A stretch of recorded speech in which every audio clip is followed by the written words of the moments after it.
사도신경으로 우리의 신앙을 고백하겠습니다. 나는 전능하신 아버지 하나님 천지의 창조주를 믿습니다. 나는 그의 유일하신 아들 우리 주 예수 그리스도를 믿습니다. 그는 성령으로 잉태되어 동정녀 마리아에게서 나시고 본디오 빌라도에게 고난을 받아 십자가에 못 박혀 죽으시고 장사된 지 사흘 만에 죽은 자 가운데서 다시 살아나셨으며 하늘에 오르시어 전능하신 아버지 하나님 우편에 앉아 계시다가 거기로부터 살아있는 자와 죽은 자를 심판하러 오십니다. 나는 성령을 믿으며 거룩한 공교회와 성도의 교제와 죄를 용서받는 것과 몸의 부활과 영생을 믿습니다. 아멘. 하나님께서 오늘 우리에게 주시는 말씀은 잠언 19장입니다.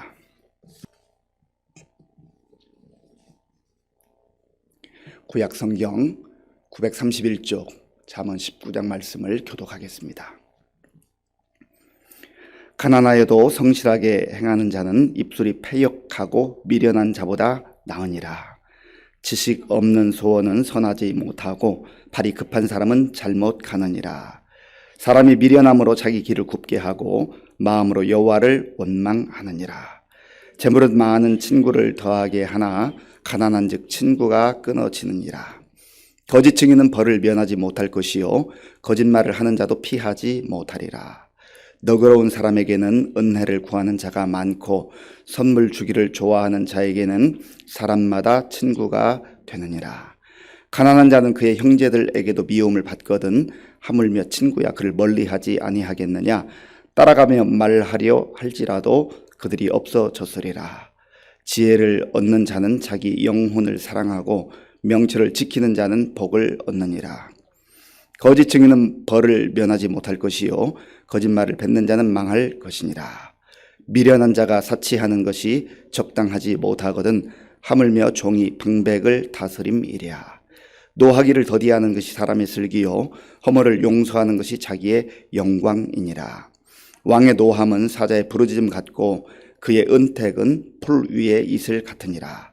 미련한 아들은 그의 아비의 재앙이요 다투는 아내는 이어 떨어지는 물방울이니라. 집과 재물은 조상에게서 상속하거니와 슬기로운 아내는 여호와께로서 말미암느니라. 게으름이 사람으로 깊이 잠들게 하나니 태만한 사람은 줄일 것이니라. 계명을 지키는 자는 자기의 영혼을 지키거니와 자기의 행실을 삼가지 아니하는 자는 죽으리라. 가난한 자를 불쌍히 여기는 것은 여호와께 구워드리는 것이니 그의 선행을 그에게 갚아주시리라. 네가 네 아들에게 희망이 있은즉 그를 징계하되 죽일 마음은 두지 말지니라. 노하기를 맹렬히 하는 자는 벌을 받을 것이라. 네가 그를 건져주면 다시 그런 일이 생기리라.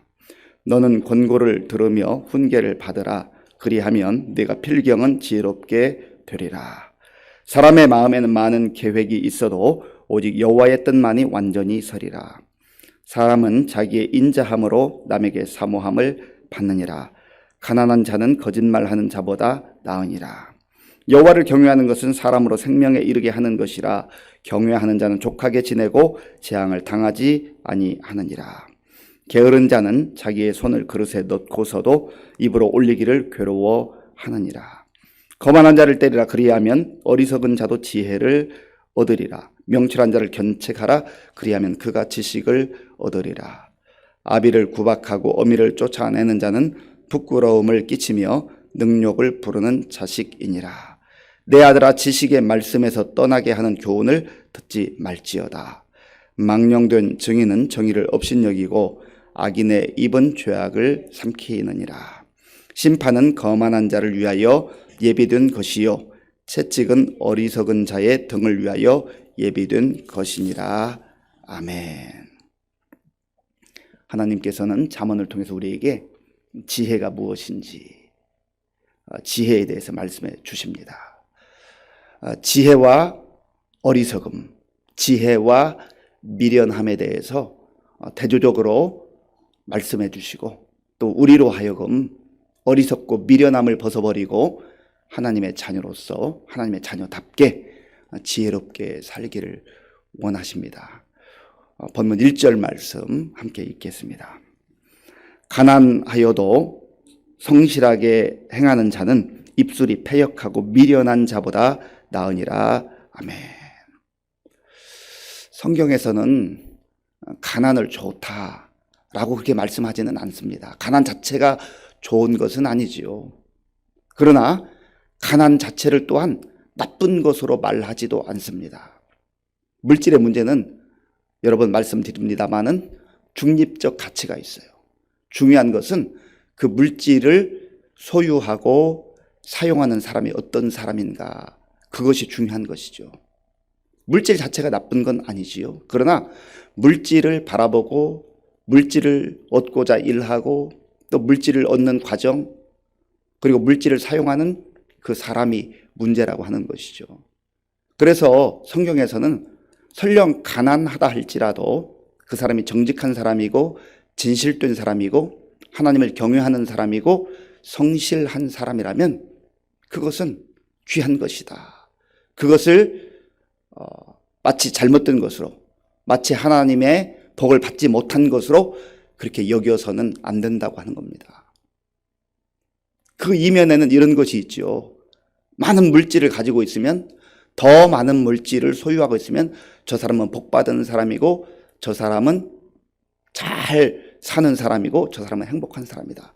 그렇기 때문에 중립적 가치로 바라볼 뿐만 아니라 그 사람이 누구인가, 그 사람이 어떠한 인격과 어떠한 삶을 살아가는가, 이걸 봐야 한다는 것이죠. 하나님께서는 그걸 보신다고 하는 겁니다.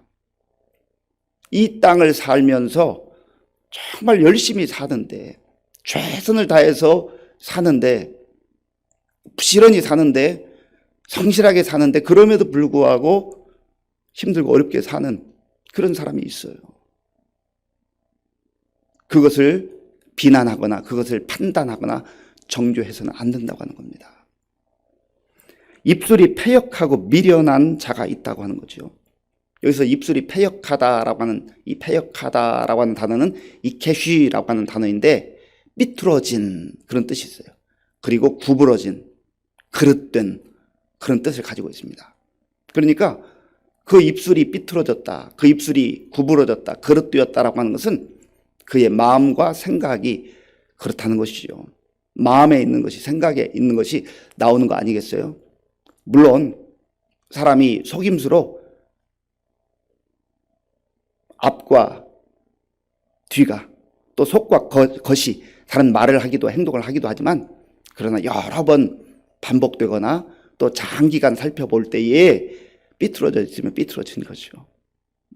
하나님 앞에서 그 왜곡된, 구부러진 그런 시선을 가지고 살아가고, 그런 마음을 가지고 살아가고, 그런 생각을 가지고 살아가고, 또 그렇기 때문에 자기 자신이 정말 미련하고 어리석게 삶에도 불구하고 그것조차도 모르고 살아가는 사람들이 너무나 많다고 하는 겁니다. 하나님 앞에 서지 않으면, 말씀 앞에 서지 않으면 내가 지금 제대로 가고 있는지, 잘 살고 있는지, 어디로 가고 있는지 이것조차도 분간하지 못하고 살게 된다는 거예요. 방황하는 것은 길을 모르기 때문에 그래요. 어리석고 미련하다고 하는 의미는, 시간을 낭비하고 허비한다고 하는 의미는 제때는 열심히 가는 것 같고 누구보다 부지런히 가는 것 같지만 갔는데 엉뚱한 방향에 잘못 왔어요. 그러면 열심히 산 만큼, 부지런히 산 만큼 잘못 산 거죠. 그래서 하나님 없이 사는 인생, 하나님의 말씀을 기준 삼아 살지 아니하고 우리의 길이신 예수님과 더불어 살아가지 아니하면 열심히 뛰기는 뛰는데, 열심히 살기는 사는데 엉뚱한 방향으로, 잘못된 방향으로 간다고 하는 것이죠. 문제는 어리석은 자는 그걸 모르고 산다. 모르고 산다. 그래서 우리가 하나님 앞에 겸손하게 서야 되고 하나님 말씀 앞에 서야 될 이유가 거기 있는 것입니다. 3절 말씀, 3절을 함께 읽겠습니다. 사람이 미련함으로 자기 길을 굽게 하고 마음으로 여호와를 원망하느니라. 아멘. 사람이 미련함으로 자기 길을 굽게 하고, 여기서도 구부러졌다 하는 그런 단어가 나오죠. 똑바로 가야 되는데 구부러져 있는 거예요. 잘못 가는 거죠. 방향이 잘못되는 거죠. 사람이 미련함으로 자기 길을 굽게 하고, 자기가 선택했어요. 자기가 생각했어요. 자기가 옳다고 방향을 정했어요. 그런데 가보니까 이게 아니에요. 그 상황을 보니까 그게 아니에요.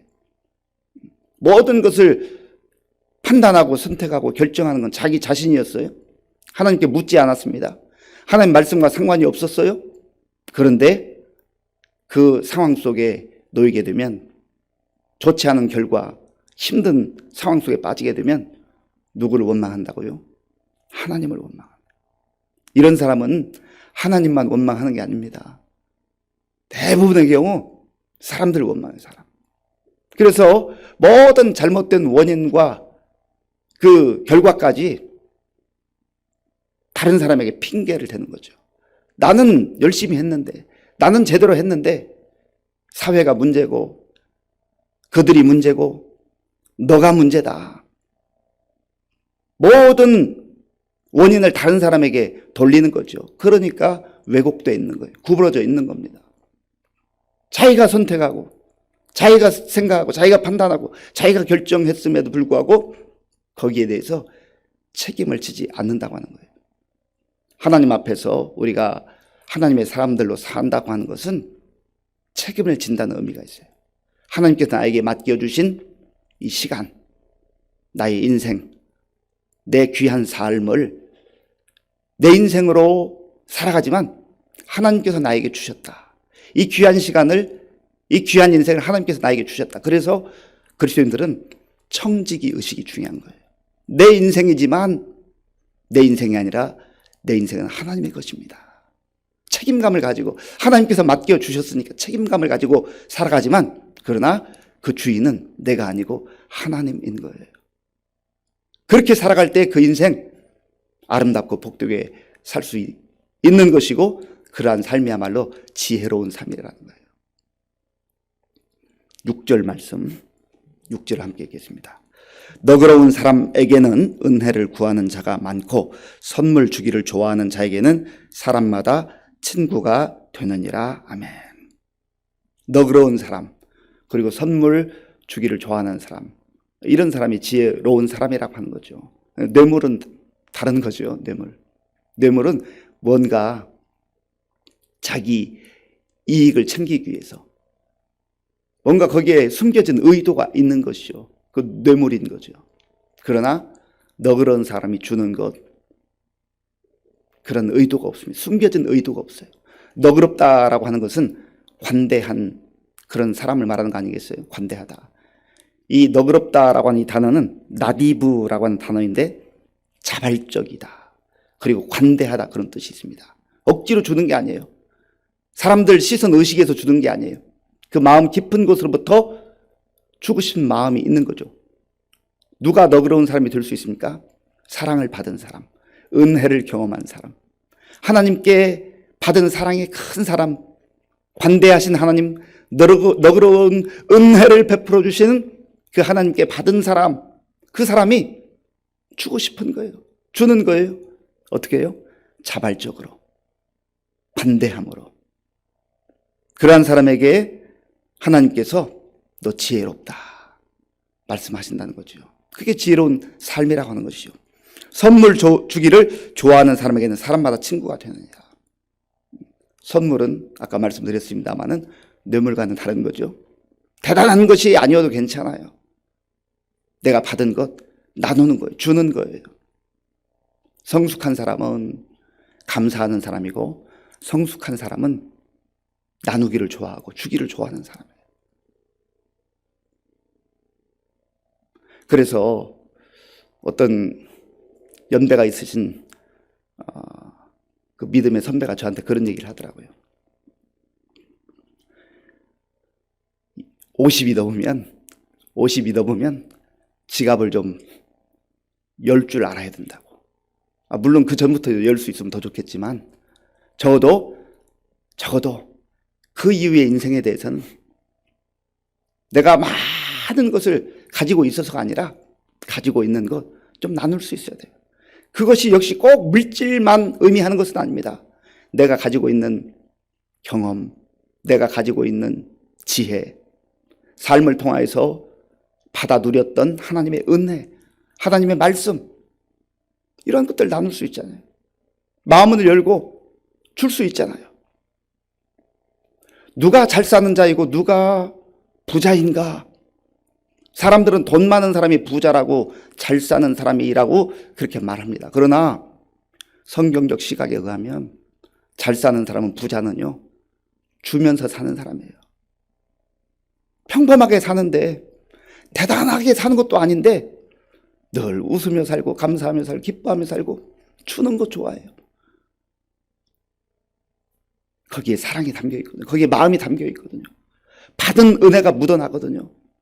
그래서 바라기는 우리가 이 세상을 꼭 물질적 시각으로만 바라보지 말고 내가 가지고 있는 거 줄 수 있는 게 많아요.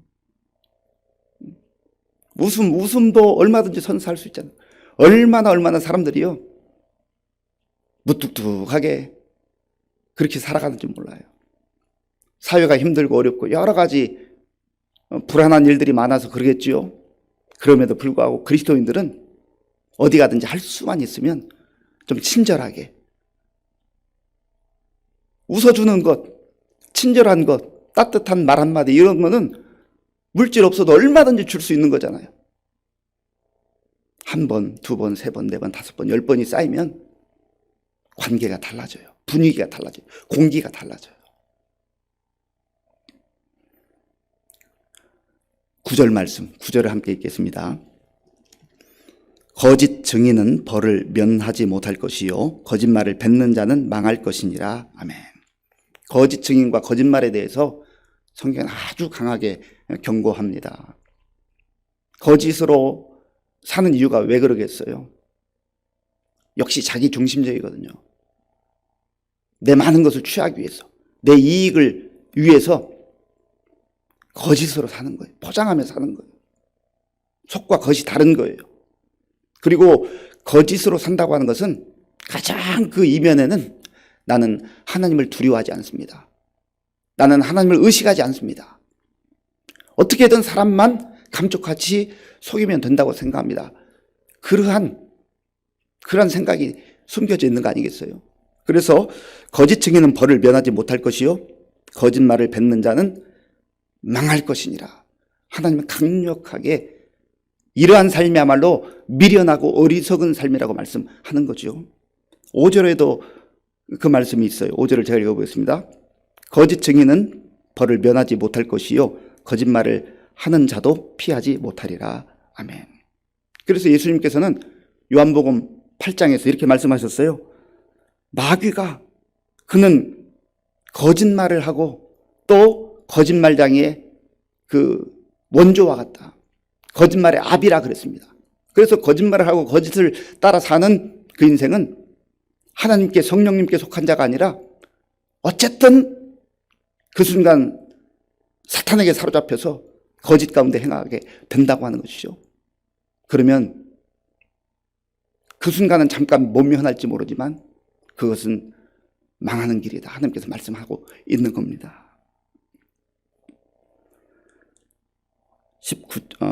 11절 말씀, 11절 함께 읽겠습니다.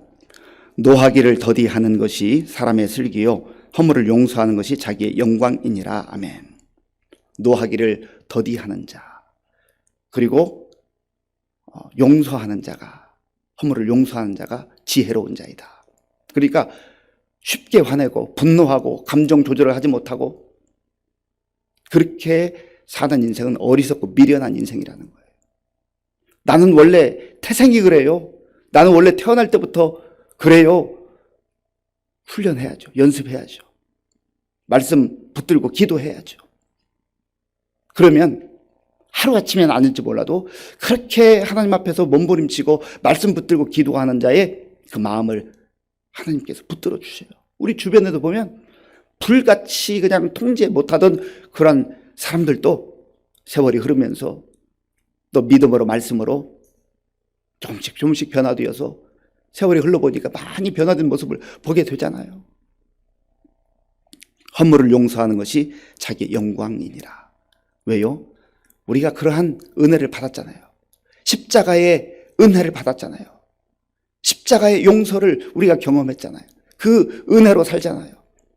그래서 오늘도 우리가 하나님께 감사할 뿐만 아니라 우리 주변에 있는 사람들, 가까이 있는 사람들 허물을 지적하고 판단하고 정죄하지 말고 덮어줄 거 덮어주고 용서할 거 용서함으로 말미암아서 관계가 회복되고 화목하고 하나님의 은혜가 흘러갈 수 있는 그런 은혜의 통로로 쓰임받는 저와 여러분들이 될 수 있기를 바랍니다. 기도하겠습니다. 아버지 하나님 감사합니다. 하나님께서 오늘도 우리에게 복된 날을 주시고 하나님께 우리의 마음과 정성을 다 예배드리며 말씀 듣고 기도함으로 하루를 시작하게 하셔서 감사합니다. 하나님, 이 말씀이 우리 마음에 새겨지게 하시고 또 우리의 삶의 열매들로 나타나서 지혜로운 자로 슬기로운 자로 하나님의 자녀답게 살아갈 수 있도록 인도하여 주시옵소서.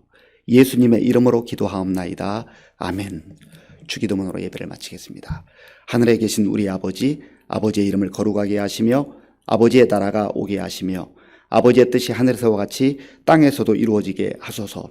오늘 우리에게 일용할 양식을 주시고 우리가 우리에게 잘못한 사람을 용서하여 준 것 같이 우리 죄를 용서하여 주시고 우리를 시험에 빠지지 않게 하시고 악에서 구하소서. 나라와 권능과 영광이 영원히 아버지의 것입니다. 아멘. 하나님께서 주신 말씀을 생각하며 기도할 때 우리의 물질에 집착하는 습성들, 하나님 정말 물질을 중립적 가치로 보게 하시고 내가 어떠한 존재인가, 내가 어떠한 사람인가, 나 자신이 하나님 보시기에 성실하고 진실하고 또 하나님 앞에서 지혜롭게 살아가는 그러한 우리 자신이 될 수 있도록 위해서 기도해 주시고요.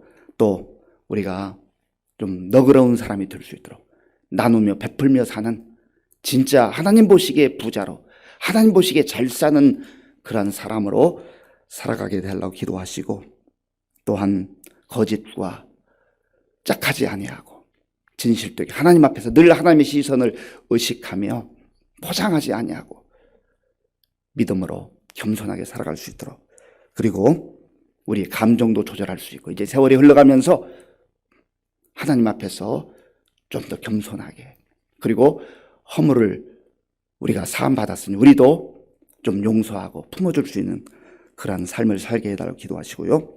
나라와 민족을 위해서 또 코로나19 극복을 위해서 우리나라의 지도자들이 하나님 앞에서 겸손하고 또 함께 협력하는 가운데에 정말 새로운 나라를 만들어갈 수 있도록 기도하시고 우크라이나 전쟁 조속한 종식을 위해서 기도해 주시고요. 우리 교회의 어르신들과 성도님들 또 다음 세대 우리 환우들을 위해서 기도해 주시고 군 복무 중인 청년들 또 선교사님들 새생명 축제를 위해서 기도하겠습니다. 아버지 하나님 감사합니다. 하나님께서 은혜를 베풀어 주셔서 오늘도 우리에게 귀하고 복된 날을 주셔서 호흡하게 하시고 또 하나님 앞에 우리의 마음과 정성을 예배드릴 수 있도록 인도해 주시니 감사합니다. 하나님 날마다 하나님 앞에서